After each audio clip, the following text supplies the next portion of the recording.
Saludos amigos, bienvenidos a Valores de Acero, un programa que intenta acercar los valores que vivimos cada día y reflexionar sobre ellos.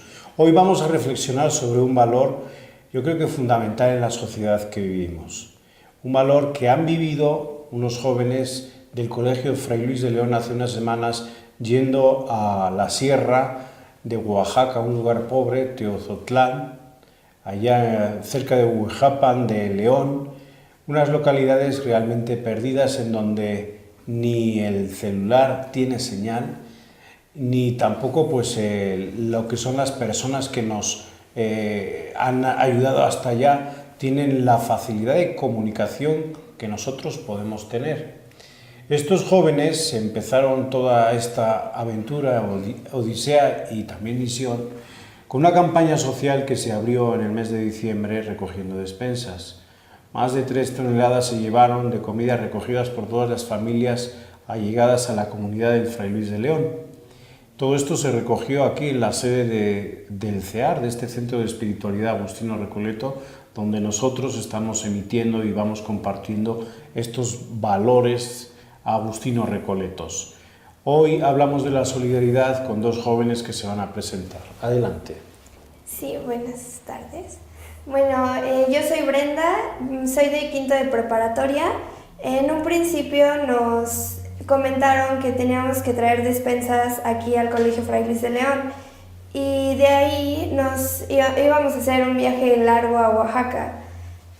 Y pues eso fue todo. Una afición, Brenda. Pues más que nada ayudar a las personas, es como una gran afición que yo tengo, porque al estar en contacto con estas personas en esta comunidad que la verdad tiene muy pocos recursos, fue muy gratificante para mí. Y la actitud que tomaban con nosotros, el agradecernos de todo lo que les dábamos, fue muy, bueno, para mí fue una gran experiencia. Gracias Brenda y bienvenida aquí a Valores de Acero. Por ahí. Bueno, mi nombre es Sergio Acuña y también soy estudiante de quinto de preparatoria del Colegio Fray Luis de León.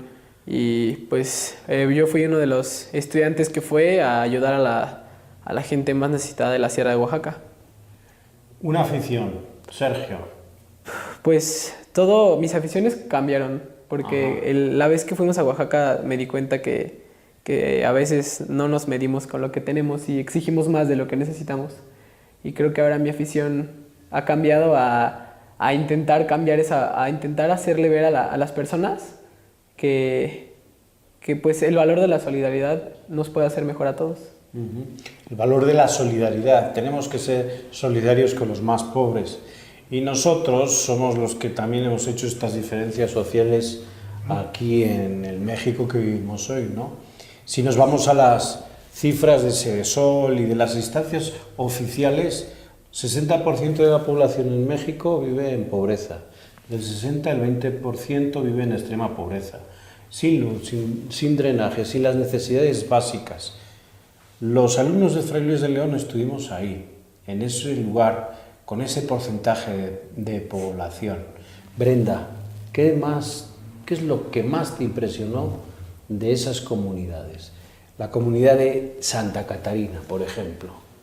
Pues primero que nada el recibimiento de las personas, ya que cuando llegamos nos recibieron hasta con banda de su pueblo y para ellos se les iluminaba el rostro al ver todas las despensas que llegamos a llevar.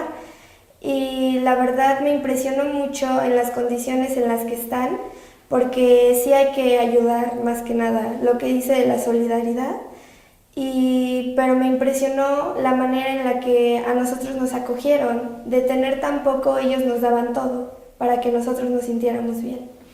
¿Qué te dejó, Sergio, este viaje?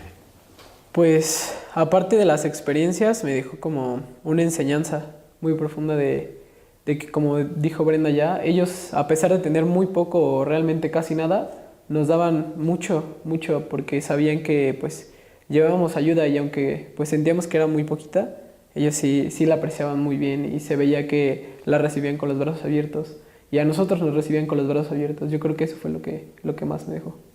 En un viaje y sobre todo en una misión que es más que pues una aventura o un turismo de pobreza que a veces se da en esto de las misiones. ¿Tú qué cosas en este momento puedes estar ya pensando para un próximo viaje? ¿Se te ha ocurrido alguna cosa, Brenda? ¿O lo has dejado ahí aparcado? Nos vamos a los exámenes, a la vida ordinaria y a seguir adelante. Sí, claro, sí. Bueno, cuando fui por primera vez que fue este viaje a Oaxaca, todos vimos lo que cada persona, bueno, cada comunidad necesita. Entonces, no solo lo que nos piden en la escuela me gustaría llevar, me gustaría yo aparte, bueno, por mi parte, acumular más cosas, tratar de hacer una ayuda más grande.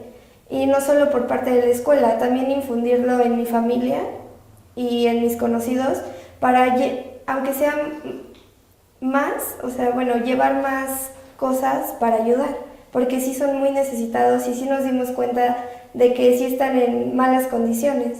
Entonces sí me gustaría yo también hacer algo para ayudar.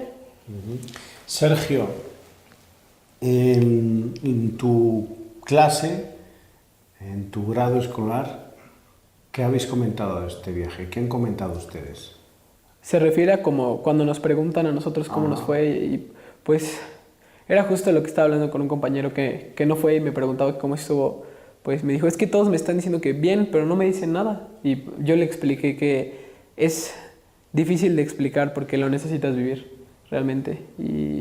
Pero yo creo que si habría que contar algo sería que es muy emocionante y muy satisfactorio a nivel personal. Bueno, lo sentí yo así, que juntar toda esa comida, toda esa ropa y distribuirla entre la gente que la necesita es como muy satisfactorio. Brenda, 12 horas de viaje. ¿Valieron la pena? De esas 12 horas de viaje, ¿nos podrías comentar una foto viviente? Pues por supuesto que sí valió la pena totalmente. Al principio todos los que íbamos a Oaxaca se preguntaban, es que es muchas horas, nos vamos en camión, hace mucho calor, pero la verdad valió la pena, totalmente valió la pena. Y fue un viaje muy agradable porque esa comunidad, la verdad, y todo lo que fue el transcurso de Querétaro a Oaxaca, hasta los mismos paisajes estaban muy bonitos y nos empezamos a dar cuenta de las riquezas que podemos tener en regiones que no conocemos. Brenda nos acaba de hacer un reportaje o una foto así de todo lo que fue el viaje. Sergio, ¿nos podrías explicar algún caso concreto? Un retrato de lo que viviste. Pues yo creo que sería más que nada cuando Macarena, la que nos estaba guiando, nos llevó a un pequeño grupo que nada más éramos 5 alumnos, a llevar las despensas que habían sobrado, que eran muchas, eran bastantes, como 10 o 13, que eran bastante grandes, a una familia que estaba más alejada que el resto. Yo creo que el recordar las ganas de la señora para sacar adelante a sus hijos, porque de esos 3 hijos que tenía, cada uno tenía una enfermedad. No sabría decirle cuál, pero sí, todos se veían muy emocionados al vernos, y la señora pues un orden impecable, todo limpio, los tenía súper bien a los niños, y pues realmente sí, yo creo que eso me llenó de orgullo, y eso es la imagen que más me quedó. Con una discapacidad y los niños, para explicar a nuestro público, era una familia muy alejada de las comunidades, totalmente alejada, son una familia de 5, la señora 5 hijos, 4 con pues una discapacidad mental y realmente viviendo de lo poco que traen. En fin, vamos a seguir hablando de la solidaridad aquí en Valores de Acero, pero sobre todo con esa señal de siempre hay algo por lo que dar gracias a Dios, sobre todo por la vida. En unos momentos regresamos.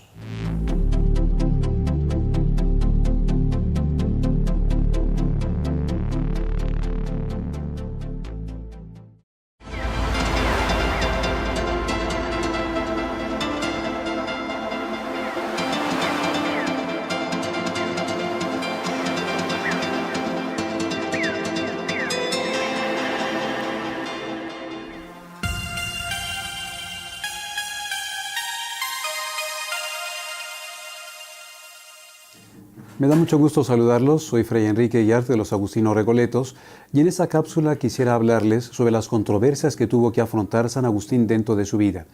San Agustín es un hombre que responderá a diferentes herejías e ideas equivocadas contra la Iglesia Católica a lo largo de toda su vida.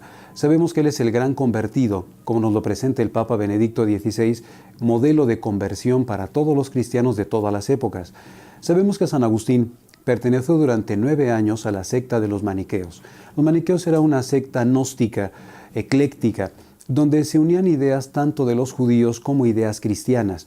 San Agustín entra a esta secta porque ellos se presentaban como los verdaderos cristianos. Ya que San Agustín era cristiano y quería conocer al fondo el cristianismo, se une a esta secta. Muy pronto se dará cuenta San Agustín que las ideas que le presentaban los maniqueos eran ideas totalmente falsas, con la base esencial del maniqueísmo, que es el dualismo. Un dualismo moral, un dualismo cosmológico, un dualismo antropológico. Y San Agustín, una vez que está desencantado de estas ideas, pasará a seguir una serie de filosofías, especialmente las filosofías escépticas. Una vez que San Agustín recibe el bautismo, contestará a las doctrinas maniqueas, presentando la falsedad que hay en ellas. Yo creo que todavía hoy muchas personas siguen guardando, sin saberlo, las ideas maniqueas. La esencia del maniqueísmo es darle una sustancia al mal y presentarnos al mal como una fuerza que combate de igual a igual con el bien.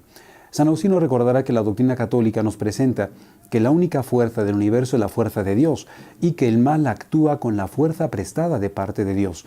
Para San Agustín el mal es la ausencia de bien, es decir, el mal no tiene una entidad sustancial para San Agustín y no tiene tampoco una personalidad, material. Por lo tanto, San Agustín nos recordará que el único que tiene el poder en el universo es Dios y que Dios es el creador de todas las cosas. Mucha gente sencilla hoy sigue pensando desde una perspectiva maniquea que el mal y que Satanás tienen la misma fuerza que Dios. San Agustín nos recordará que el único que gobierna el universo con toda la fuerza y con toda su omnipotencia es Dios y que Satanás, que existe, actúa con un poder prestado solamente de Dios y que sin saberlo y que sin quererlo colabora a este plan de salvación infinitamente sabio de Dios. Por lo tanto, San Agustín responde a estas ideologías maniqueas, presentando la falsedad que hay en ellas e invitándonos a nosotros realmente como cristianos a no caer en estos dualismos. El ser humano no tiene un principio corporal que sea malo y un principio espiritual que sea bueno. San Agustín nos recuerda que la antropología cristiana nos habla de una realidad unívoca. El ser humano es solamente uno. Tiene alma, tiene un cuerpo, ambos son buenos porque fueron creados por Dios. Y el ser humano está llamado a ese encuentro con Dios, superando las limitaciones suyas y respondiendo a la gracia de Dios desde esta realidad suya de ser un alma encarnada. Por lo tanto, San Agustín responde en primer lugar a todas las herejías maniqueas, presentando la falsedad que hay dentro de ellas.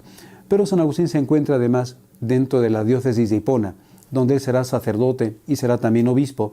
Se encuentra un cisma dentro de la Iglesia Católica. Un grupo de cristianos que no obedecían al Papa, que habían formado una iglesia nacional del norte de África llamado los donatistas. Esos donatistas decían que la única iglesia santa era la establecida en el norte de África, con su propia jerarquía y con sus propias normas, cuestionando incluso la validez de los sacramentos y supeditando la validez de los sacramentos al estado de gracia del ministro. Es decir, los maniqueos nos decían que un sacramento valía en tanto en cuanto el sacerdote fuera santo. San Agustín demostrará que los sacramentos valen no por la persona que los confecciona, sino valen por Jesucristo, que es la fuente de los sacramentos. De aquí la frase conocida de San Agustín que nos dirá: si bautiza San Pedro, es Cristo quien está bautizando. Si bautiza Judas Iscariote, es Cristo quien está bautizando. La fuente de los sacramentos es Jesucristo y la validez de todos los sacramentos proviene de Él. Por lo tanto, en su polémica con los donatistas, San Agustín irá profundizando en toda su teología sacramental y en su teología también eclesiológica. ¿Dónde está la iglesia? La iglesia auténtica es aquella que está difundida por todo el mundo y que auténticamente es universal. San Agustín también nos recordará que mientras vamos peregrinos en esta tierra, la iglesia católica está formada por santos y pecadores y que hasta que lleguemos al momento del juicio final vendrá esta separación. Finalmente, San Agustín, dentro de su vida, prácticamente al final de su vida, se enfrentará con los arrianos, esos herejes que negaban la divinidad de Jesucristo. San Agustín, apoyado en diferentes textos de la Escritura, les demostrará los errores de su propia postura y cómo Cristo es Dios igual que el Padre, y que no hay ninguna diferencia entre ellos porque forman esta única sustancia del Dios que es la Trinidad. Bien, pues San Agustín, con todas sus obras y con su doctrina, que ha ido respondiendo a diferentes herejías, nos ha ayudado a profundizar en la teología de la Iglesia Católica. Y de hecho hoy seguimos viviendo de este impulso teológico dado por San Agustín, y será el santo más citado prácticamente en todos los temas de teología, incluso hasta la actualidad. Bien, me despido de todos ustedes. Yo soy Fray Enrique Guiarte de los Agustinos Recoletos y les espero en la próxima cápsula sobre San Agustín.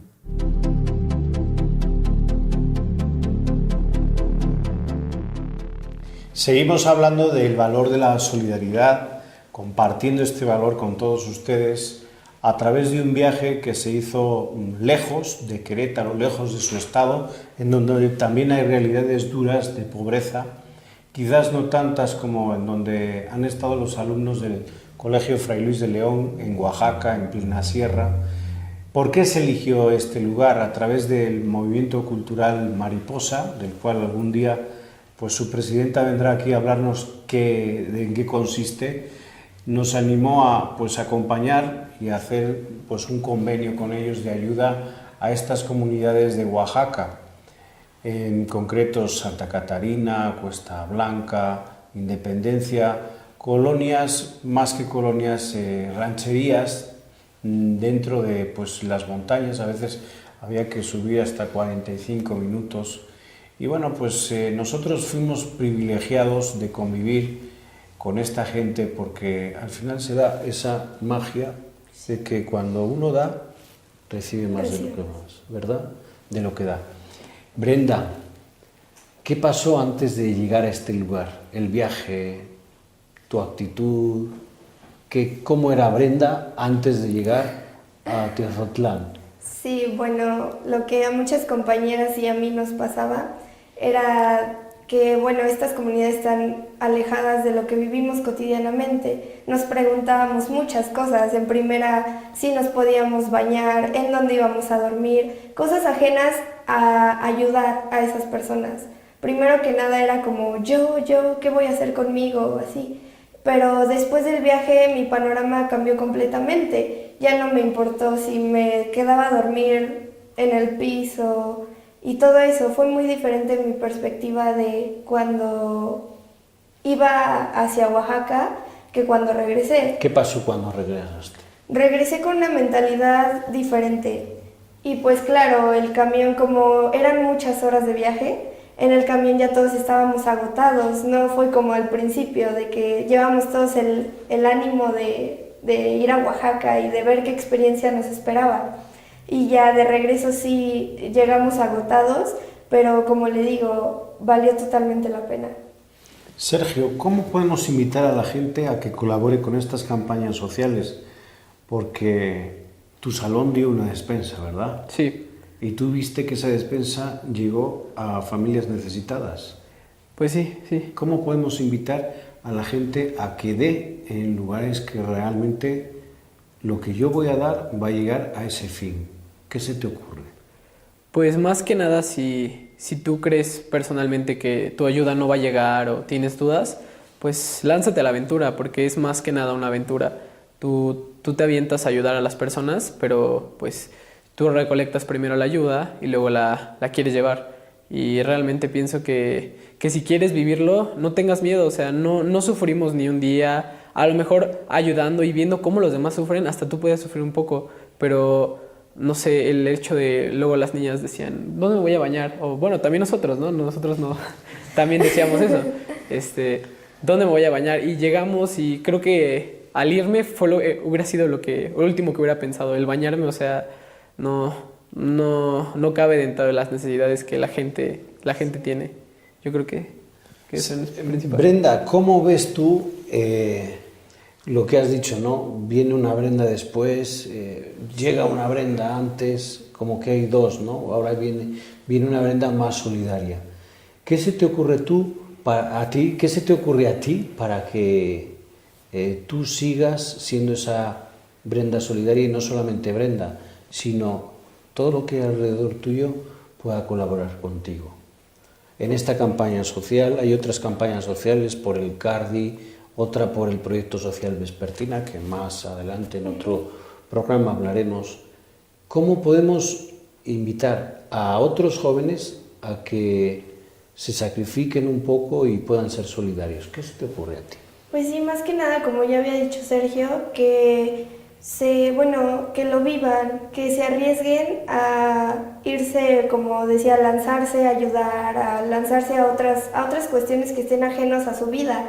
Y pues más que nada eso. Y nosotros, bueno, como jóvenes, igual que todos los que pueden estar viendo esto, decirles la experiencia que tuvimos, porque la verdad, como yo le dije en el viaje, muchas de las que, créanme que a veces nosotros no queríamos ni ir, muchas de las que no queríamos ir, queremos repetir ese viaje. Como le comentamos en ese viaje, nosotros queremos regresar y queremos seguir ayudando y más que nada vivirlo, y pues que estén conscientes de que los problemas, bueno, afuera hay problemas más grandes de los que tenemos ahorita.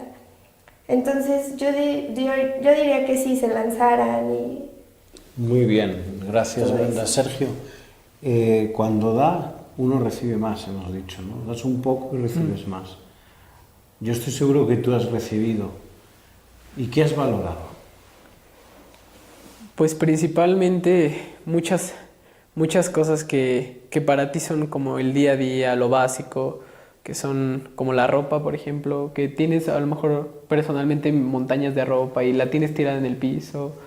Yo soy así, o era así más bien, no apreciaba lo que mis papás me daban, ¿no? Pero al ver que hay gente que no tiene ropa para ponerse, que hay niños que están descalzos por la tierra y que, o sea, te piden con la carita más linda del mundo un par de zapatos que le queden, creo que aprendes a valorar muchísimas cosas, no solo la ropa y lo físico, también como lo espiritual. Ver que gente como la señora, que ya habíamos comentado, no se rinde porque quiere sacar adelante a sus hijos de cualquier forma, creo que espiritualmente te da muchas energías. La señora es lo que más le ha impresionado a Sergio. Una señora ya lo hemos comentado, con una familia, en Estados Unidos, todos los demás discapacitados. Brenda, ¿qué familia te ha impresionado a ti? Bueno, antes de ir con la señora, habíamos ido a la comunidad de Santa Catarina y ahí a todos los que estaban en esa región les dimos las despensas. Pero después usted y la coordinadora, que era Macarena, nos pidieron que separáramos ropa para unos ancianos que no podían venir hasta donde nosotros estábamos entregando las despensas, para nosotros ir a su casa. Y hubo en particular un señor que su esposa no tenía mucho de haber fallecido y el señor vivía solo y tenía problemas de visión y ya no escuchaba muy bien. Él me parece que vivía con un gato nada más y la verdad cuando entramos su casa estaba en muy malas condiciones. Estaba muy sucio, no tenía luz, prácticamente nada más vivía ahí. Con lo que él podía comía, no salía de su casa y sí me impactó mucho. Y hubo otro caso en el que el señor era totalmente invidente y él, para sacar adelante a su esposa, que también la tenía, seguía haciendo sombreros. Tejía los sombreros que venden ahí, que los venden a 5 pesos, y él, sin ninguna visión, recordaba el patrón y seguía tejiendo sus sombreros para poder vivir de algo. Muchas gracias Brenda, muchas gracias Sergio por compartir esta experiencia y por compartir estos grandes personajes de la vida que tienen nombres y apellidos y son verdaderos luchadores.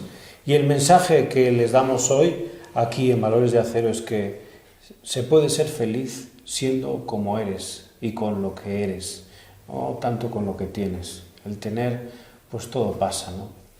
Lo que queda siempre es el corazón y pues la buena gente que te encuentras con lo que es. Gracias a todos. valoresdeacero@ceartn.com, ese es nuestro correo, nuestro medio de contacto. Nos vemos en el siguiente programa.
estamos aquí dándoles la bienvenida en su programa El Cuarto Invitado con Connie. Hola hermanita. Liz. ¿Cómo estás, Lucero? Y Betty Chávez, que es nuestra invitada el día de hoy. ¿Cómo estás, Betty? Para continuar, Gracias. porque nos quedamos picadísimos con la charla pasada respecto de la espiritualidad de los niños, y nos surgió muchísimo la inquietud de conocer más la estructura del atrio del Buen Pastor.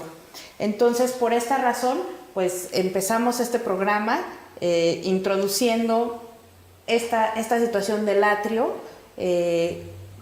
¿Cuál es el postulado de su fundadora, Sofía Cavalletti, para hacer todo este trabajo y cómo se ha ido desarrollando, ¿no?, en este tiempo? Bueno, pues muchas gracias nuevamente por la invitación. No, Betty, gracias a ti. Gracias. Por aceptar. Gracias. Bueno, la catequesis del Buen Pastor se funda en el año 54 con Sofía Cavalletti, que ella es una laica, teóloga, doctora en Sagradas Escrituras y en algunas lenguas orientales. O sea, ella era una persona académica, pero siempre una mujer de fe. Y por casualidad, una mamá le llevó unos niños para prepararlos para la primera comunión y aceptó el reto sin haberlo pensado demasiado. Entonces, lo que utilizó, digamos, como herramienta para empezar a trabajar con esos niños como catequesis fue la Sagrada Escritura. Y ella, a lo largo de la experiencia con estos niños, se fue dando cuenta que había ciertos textos que tenían un impacto especial en los niños.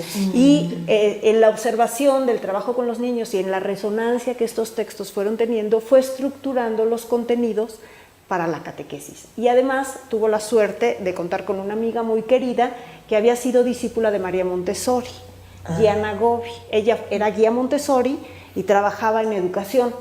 Entonces, juntas idearon esta forma de catequesis utilizando material al estilo Montessori, es decir, material sensorial. Sensorial. En lo que los niños puedan Sentidos. tocar y Betty, con sus manos. ¿qué es un catequista? ¿Qué hace un catequista? ¿Cuál es su labor? Porque no es un trabajo, es una labor. ¿Cuál es su labor? Pues fundamentalmente es como acompañar al niño en este encuentro, en esta experiencia con Dios. No decimos que enseña, porque finalmente en la catequesis el único maestro es Jesús. Claro. Entonces, el catequista junto con el niño escucha también la palabra y junto con el niño la medita. Oh. O sea, como que ahí Una todos lección escuchamos, exactamente, ahí todos escuchamos y el Señor es el que habla. Y después el niño puede hacer un trabajo personal, es decir, regresa a esos temas, regresa al texto, regresa al material para interiorizar el mensaje y para que dentro de sí encuentre la resonancia de que ese texto o ese mensaje, ese anuncio le está dando personalmente, ¿no? Y que eso fortalezca su relación con Dios. Betty, ¿cómo es el proceso que lleva o que tiene que hacer un niño dentro de la catequesis del Buen Pastor para hacer su primera comunión? Bueno, los niños... ¿Cómo inicia Ajá. ese proceso? ¿Cuánto tiempo dura? ¿Cómo es? Nosotros recibimos a los niños de 3 años y están en un primer nivel que le llamamos que es de 3 a 6 años. Es decir, durante 3 años los niños transitan por ese nivel y nunca se agota, pero tienen una serie de materiales a su alcance. Claro. Es la edad justamente del potencial religioso, donde el niño va a ir fortaleciendo esa relación que ya existe, ¿no? Ese potencial religioso de irlo desarrollando poco a poco. A partir de los 3 años, de los 6 años, los niños pasan a un nivel 2, de 6 a 9 años, en donde ya los contenidos se van profundizando, digamos, los mismos contenidos que reciben en el primer nivel, los van profundizando, y el niño ya después de los 6 años empieza en un periodo moral, donde se empieza a preocupar por el bien y el mal. El niño más pequeño no es su preocupación. No es su punto. El punto del niño pequeño es el gozo. Claro. El niño de más de 6 años se empieza a preocupar por el bien y el mal. Entonces, los contenidos ya van teniendo una orientación moral. Pero justamente el que hubiera sido anunciado el amor de Dios desde el primer nivel fortalece esa relación en el que Dios no es nunca un juez. Ok, sí, Dios sí, sí. nunca es un Que ser al que castiga. hay que tenerle miedo, Ah, ok, porque justamente encuentra el amor misericordioso de que aunque me equivoque muchas veces, el pastor siempre busca su oveja hasta que la encuentra, ¿no? Ese es un mensaje muy, muy importante que se da en el segundo nivel. Casi todos los niños, no es la generalidad, No es pero la casi todos los generalidad. niños, cuando están en el segundo nivel, muestran deseos de hacer su primera comunión, alrededor de los 8 años. Algunos Quieren más pequeños, ese algunos a los experimentar. 7, algunos a lo mejor un poquito más grandes. Pero se deja a los niños en libertad. Ellos toman la decisión de cuando quieren tener ese encuentro especial. Ellos saben, ellos ya conocen a Jesús, ya tienen una relación con Él y saben que acercarse a la Eucaristía es fortalecer esa relación, tener un encuentro más cercano, más íntimo. Más íntimo. Cuando ellos se sienten listos, se anotan en una tarjeta e inicia con los niños que se anotan, inicia un proceso para realizar su primera comunión. Qué interesante. El que no parte. decide cuándo hacer la primera comunión es el niño, Es no el es el papá. papá. No es, dice, Ni la mamá, mi vida nos ni la toca catequista. fiesta, ¿no? De la Ya te primera toca, comunión. ¿no? Le vamos a, o sea, qué interesante que es el niño. Y los papás, ¿cómo reaccionan a eso? Bueno, nosotros tratamos que desde que la familia llega al centro de catequesis se les explica esto para que no sea una sorpresa Claro, para claro. ellos y que sepan pues cómo es el proceso de primera comunión en la comunidad. Bueno, una es que se hace la celebración en comunidad, como lo pide la Iglesia, como debe ser Claro. la vida sacramental. Y bueno, pues como los niños, toda la formación que han llevado en la catequesis es una formación preparatoria para este momento. Cuando el niño decide hacer su primera comunión, sí tienen unos encuentros especiales, además de su sesión de catequesis, en donde profundizan ciertos contenidos enfocados a la experiencia de la reconciliación y a la experiencia de la Eucaristía. Y después se hace la celebración pensando en que ahí no termina la catequesis. La catequesis, como es una experiencia de relación con Dios, tiene que ser para toda la vida. Toda la vida, sí, Entonces, es un proceso, ¿no? el atrio tiene Claro. un tercer nivel para los niños de 9 a 12 años, en donde algunos que no hicieron su primera comunión o que llegaron más grandes a la catequesis pueden también hacer su proceso de primera comunión en esa edad. Pero donde ya la formación va enfocada mucho más a una respuesta a este mensaje que han recibido. Esa ¿no? es una Ok, duda que ok. yo también tengo, Betty. Si los chiquitos no empezaron desde los 3 años en el atrio a tomar todo este proceso, pero entran, no sé, después a los 7, 8 años, porque en ese Claro. momento, no sé, los papás La mamá decidieron lo pensó, claro. lo pensaron los papás. ¿Es posible que entren? O Sí, sea, es posible, desde luego que es posible, nada más muchas veces no tenemos lugar. Ese es el ok. asunto. O sea, porque ya llevas Porque todo los el- niños porque de llevas el 3 años van proceso. pasando, ¿no? Van pasando al siguiente nivel y a veces no tenemos lugar. Pero claro que si hay posibilidades se reciben. Incluso hemos recibido niños hasta de tercer nivel, siempre y cuando haya lugar para... ¿Se les hace una pequeña evaluación? No. ¿No? Se No, reciben. se reciben Como porque vienen. es un Como vienen. proceso, como vienen. Como bien, es un Exactamente. proceso, ¿no? En Y esto él va a estamos decidir. suponiendo En donde- que no es una cuestión como de Académica, escuela académica. claro. Sí, no, el niño ese es el empieza a relacionarse De la edad con los que sea. materiales en la Claro. edad en la que llega. Los ambientes, todos los materiales están pensados de acuerdo a la edad de los niños. Si nos ok. llega un niño de 8 años, va directo a segundo nivel. Porque no ok, puede ok. estar, no Ya, puede con los chiquitos. meditar con De los 3 de 3 a ok. 4 y 5 Bueno, años. continuaremos después del corte platicando de esta estructura del atrio y de la catequesis. No se vayan.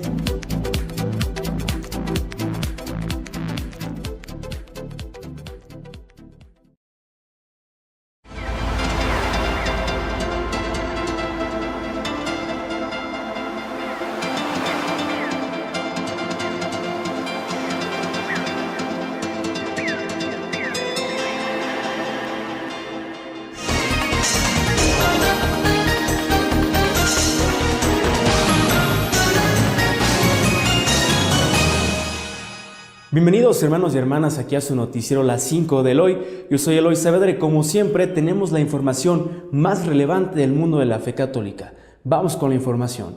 La Santa Sede estará presente en la Feria Internacional del Libro Turín 2014. Este martes 18 de marzo por la mañana tuvo lugar en la oficina de prensa de la Santa Sede la conferencia de presentación de la participación de la Santa Sede como invitada en honor de la 27ª edición de la Feria Internacional del Libro en Turín, del 8 al 12 de mayo. La Santa Sede contará con un stand en forma de cúpula realizada con libros. Intervinieron el cardenal Gianfranco Ravasi, presidente del Pontificio Consejo de la Cultura, Rolando Piccioni, presidente de la Fundación para el Libro, la Música y la Cultura, el reverendo Giuseppe Costa, director de la Librería Editorial Vaticana, y Ernesto Ferrero, director editorial de la feria. Y siguiendo con información, el Papa Francisco advierte que sin trabajo la dignidad humana está herida. El Papa Francisco reiteró este 20 de marzo el valor primario del trabajo y la necesidad de creatividad y solidaridad para hacer frente a la crisis económica.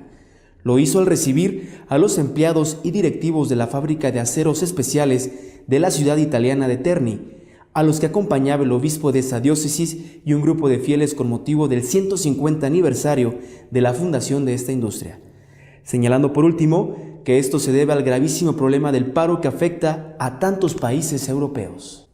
Y siguiendo con la información, se firma un acuerdo interreligioso en el Vaticano para erradicar la esclavitud y la trata de personas. Este 17 de marzo, en la oficina de prensa de la Santa Sede, tuvo lugar una rueda de prensa para presentar el Global Freedom Network, un acuerdo entre los representantes de grandes religiones mundiales para erradicar las modernas formas de esclavitud y el tráfico de personas, en colaboración con la Walk Free Foundation. El objetivo de este acuerdo es erradicar la esclavitud moderna y la trata de seres humanos en todo el mundo antes del 2020. Y en noticias del Centro de Espiritualidad Agustina Recoleta Querétaro, informa como parte de su calendario de actividades que el próximo 29 de marzo en el Centro de Espiritualidad Agustino Recoleta de la ciudad de Querétaro, CEAR, el agustino recoleto Carlos González Castellanos ofrecerá una conferencia sobre la figura y personalidad de San Agustín. El horario de dicha conferencia será de 5 a 7 de la tarde. Para mayores informes, comunicarse a los siguientes teléfonos que aparecen en pantalla. Y finalizando con la información de la diócesis de Querétaro, se llevará a cabo la fiesta en la Basílica de Nuestra Señora de los Dolores de Soriano. Con motivo del 300 aniversario de la llegada de la Santísima Virgen de los Dolores de Soriano y el 50 aniversario de su coronación pontificia, en marzo y abril, la diócesis invita a todos los devotos a participar en las actividades de la fiesta en la Basílica de Nuestra Señora de los Dolores de Soriano. Hasta aquí la información más relevante del mundo de la fe católica. Recuerda escribirnos a nuestro correo las5noticias@cartn.com. Yo soy Eloy Saavedra, los espero en nuestra próxima emisión.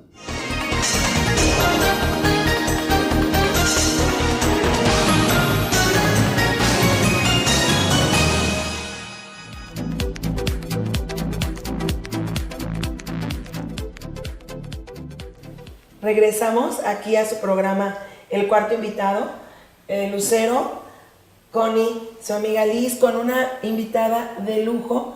Estamos hablando del atrio, del Catecismo del Buen Pastor, y nos quedamos con Betty. Queremos preguntarte, en este proceso que llevan los niños a la primera comunión, es una realidad que nuestra sociedad, que siempre va deprisa, pues los papás llegan con esas necesidades de quiero que mi niño haga la primera comunión en 2 meses, en el mes de julio, en septiembre, quiero que sea rápido, con poca sensibilidad.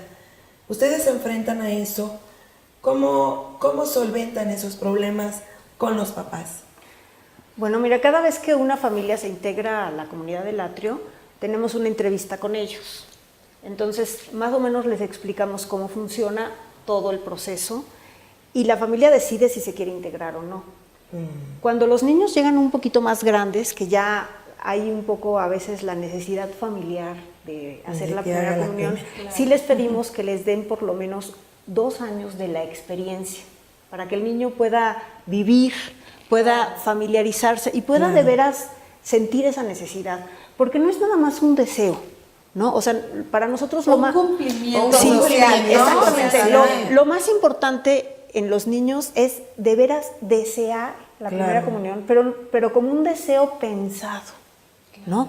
Porque ya aún a esa edad de 7, 8, 9 años, le va a implicar al niño no quedarse en la primera comunión, o sea, desear la segunda y la tercera y la cuarta. O sea, es un proceso de vida, es un proceso que va a generar una intimidad mayor con Jesús en su vida. Claro. Y queremos que los niños lo deseen ampliamente, ¿no? Entonces, les pedimos a las familias que les den la oportunidad a los niños de vivir eso. Eso es lo principal. Y bueno, ellos se comprometen, digamos, a que por lo menos el niño tiene que transitar 2 años y tal vez en el segundo año, pues, si el niño muestra los deseos, haya esa posibilidad, ¿no? Betty, ayer platicando un poquito con Lucero, que es la que tiene un poquito más de experiencia en esto, ¿verdad? Nos platicaba cómo es justamente el proceso de la primera comunión en el atrio del Buen Pastor. De ese día. Platícanos. No de ese día. Sí, porque de es todo el proceso. De todo el ¿no? proceso. Sí. Es un retiro, o sea, no es la fiesta, no es el día, no, es un retiro y dentro del retiro está la primera comunión. Cuéntanos un poquito, porque además se me hace súper diferente y súper importante el hecho de que realmente sea un encuentro consciente y espiritual de lo que van a hacer los chicos. Sí, bueno, el proceso de primera comunión, así propiamente dicho, abarca unos 2 o 3 meses. Primero, en una misa, en una celebración eucarística, se invita a los niños abiertamente que los que sientan pues ya ese deseo, se sientan listos para recibir la Eucaristía, se puedan anotar en una tarjeta. En la siguiente sesión de catequesis, los niños anotan su nombre y durante una semana se tiene un diálogo con ellos, la catequista, como para ver por qué anotaron. Porque muchos niños se anotan porque se anotaron los demás, porque su mamá les dijo que se apuntaran. Anótate. Apúntate. Entonces, lo que nos interesa mucho es saber, digamos, platicar con el niño si de veras ese deseo nace de su interior. Es como una entrevista. Una especie de, un diálogo, ¿no? Un diálogo. Si el niño es muy claro y tiene ese deseo muy consciente, se invita a la familia a que lo reflexionen con él, porque es un compromiso familiar, ¿no? Entonces, que la familia también esté de acuerdo. Después empiezan estas sesiones especiales que, además de su sesión de catequesis, los niños tienen durante 5 semanas, en donde se meditan contenidos muy particulares: la parábola de la vid verdadera, la parábola de la oveja encontrada y la dracma encontrada, la parábola del padre y el hijo, conocida como el hijo pródigo, y las palabras antes del evangelio, la frase de dichosos los invitados al banquete. Con esta reflexión, los niños llegan a 3 días de retiro. O sea, después de haber meditado estas parábolas, estos temas, los niños llegan a 3 días de retiro en donde no van a la escuela, están en un ambiente especial, O sea, donde el centro de estos 3 días es la celebración de la Eucaristía para los niños. Y una vez que, y donde hay mucho silencio, trabajo de meditación, es como retomar todos los contenidos que los niños han recibido y trabajarlos en su interior. Y a partir de este trabajo, en el medio de este trabajo, se da la celebración de la primera comunión, y claro, con las familias, ¿no? En esa comunidad en la que los niños participaron durante todo su retiro. Generalmente, pues, es como una tercera parte de los niños los que hacen la primera comunión. Entonces, y tratamos de que no sean grupos muy grandes, porque cada niño es importante y cada niño recibe su llamado. Es algo que es muy importante en la catequesis, es que el buen pastor llama a cada oveja por su nombre. Entonces, cuando ellos son invitados al banquete, también son llamados por su nombre, y es importante que las catequistas no perdamos esa dinámica. Entonces, son grupos más o menos de 12 niños, para que haya una relación mucho más estrecha. Ellos también generan una relación de unión muy especial con su catequista. Y bueno, dentro del retiro, los niños reciben en una ceremonia su vestidura blanca y su vela, su luz, como también una remembranza de su bautismo, y al día siguiente reciben la Eucaristía, ¿no? Con esa vestidura que acaban de recibir después del sacramento de la reconciliación. Ahora, a mí yo antes de otra cosa, yo quiero empezar a hablar muy rápidamente que toda esta maravilla es posible gracias a las mamás que se involucran dentro de la comunidad. Vuelve a ser este asunto de que nosotros como laicos podemos y debemos pertenecer a una comunidad así y brindarles estas realidades a nuestros hijos nos corresponde a nosotros como mamás, ¿no, Betty? Sí, yo creo que los padres de familia somos los principales responsables de la educación en la fe. Y esta experiencia puede seguir gracias a que hay mamás que se siguen comprometiendo con esta responsabilidad. Perdón, hermana, antes de irnos, invita a las personas que nos están viendo. Doctora, pero tú invita. Diles dónde está el atrio para que, antes de despedirnos. El atrio del Buen Pastor se encuentra en la calle de Río Sena número 13, en la colonia Paté. Pertenecemos a la parroquia de San Isidro y estamos ahí a sus órdenes. Muchas gracias. Gracias por todo. Gracias. Nos despedimos. Bye. Muchas gracias. Hasta luego.